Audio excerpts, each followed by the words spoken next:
దేవుడికి స్తోత్రం. ప్రభువుని నమ్ముకోవడం అంటే అది అనుకోకుండా ఒక అద్వితీయమైనటువంటి సంఘటన. ఎలా జరిగిందనేది చిన్నప్పటి నుంచి నేను జీసస్‌ని నమ్ముతూనే ఉన్నాను.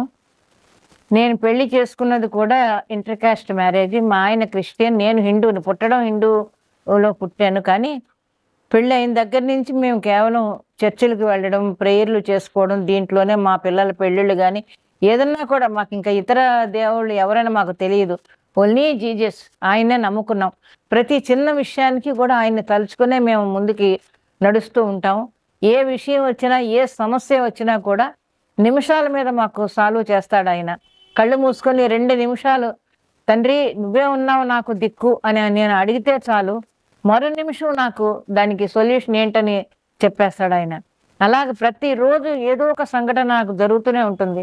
ఆ ప్రభువుని నమ్ముకున్న వాళ్ళకి ఎవ్వరికీ కూడా ఏ విధమైనటువంటి ఆపదలు గానీ, ఏ విధమైనటువంటి కష్టాలు గానీ రావు.